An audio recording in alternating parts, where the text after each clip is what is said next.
Alrighty guys, welcome back to another one.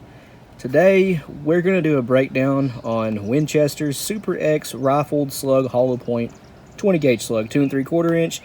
This is advertised 1600 FPS with a 3/4 ounce slug.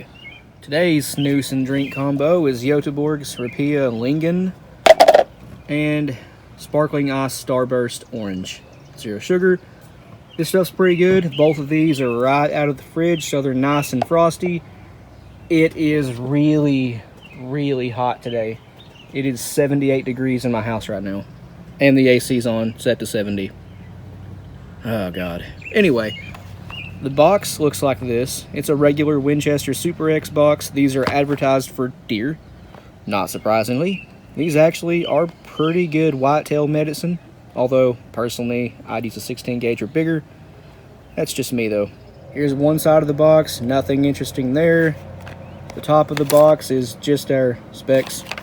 The other side of the box is warnings. And the bottom of the box is more warnings in a different language.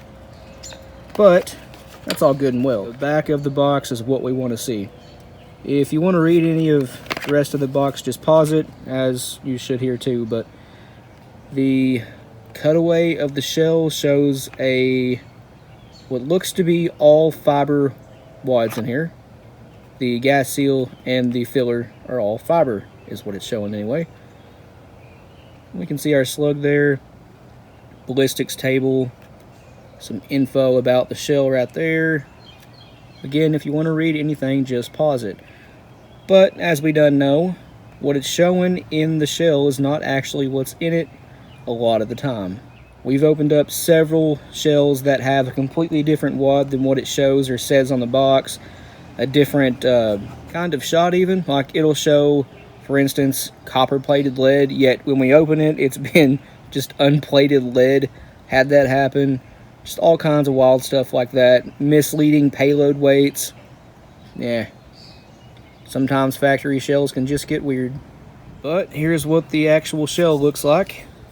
It is a regular Winchester Super X hull. No idea if this is tapered or straight wall. We'll find that out, obviously. Roll crimped. You can see our slug does have a hollow point. It is obviously pure lead. This is quite hazy and dark, as pure lead gets whenever it, is exposed to air.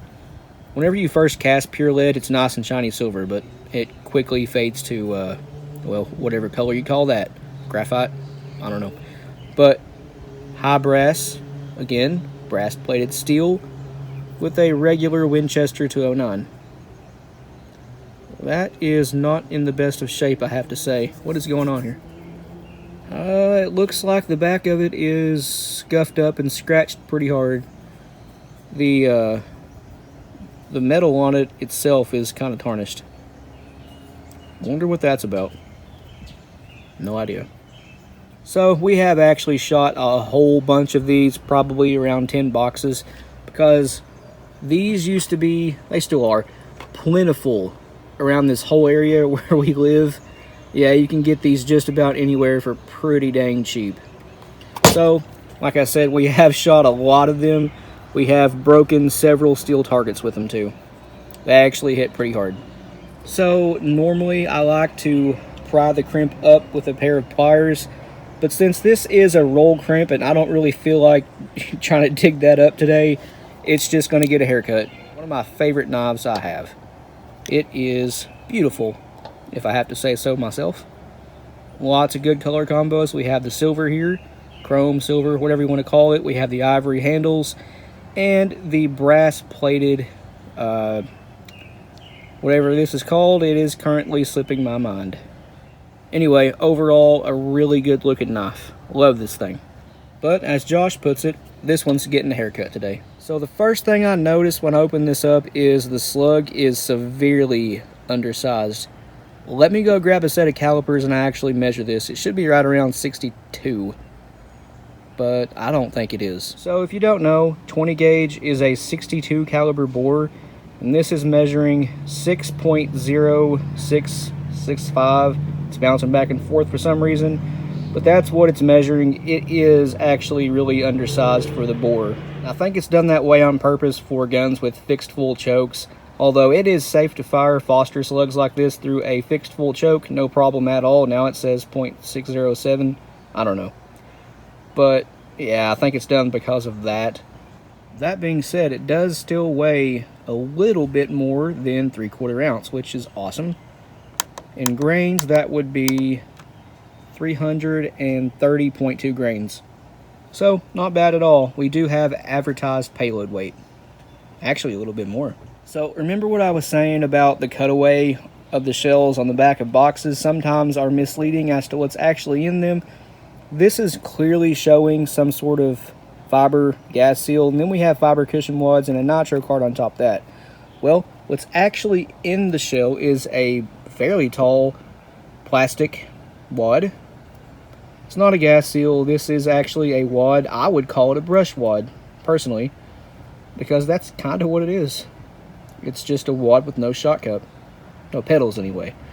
And this is correct, though. It does have a fiber wad, or a nitro card. Does it really matter? Well, no, as long as stack height's right and what's in it is, you know, pressure tested at a safe range, then it doesn't really matter. But for a charge, we have 26.4 of whatever this is.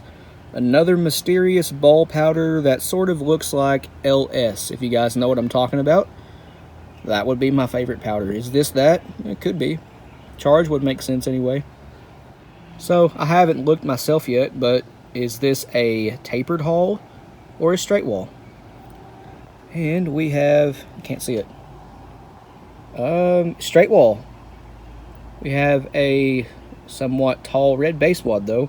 I can't tell if this is in focus or not. If it's not, I'm sorry. It's really bright out here, and I can't really see my screen too well. But if you guys can't see it too well, it is a fairly tall red base wad. No taper, though. This is a straight wall shell.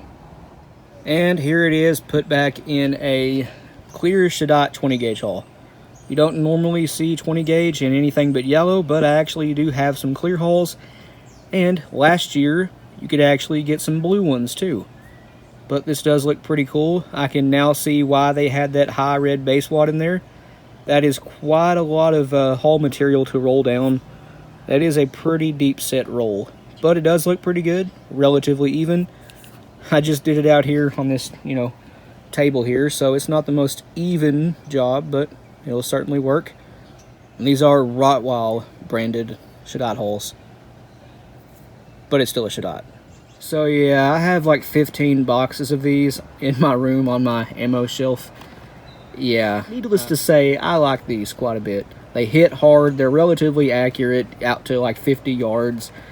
It's a pretty good 20 gauge slug if you have to ask me. But that's going to end this one here. Thanks for watching, and we'll see you in the next one. Winchester, please start making 16 gauge slugs again.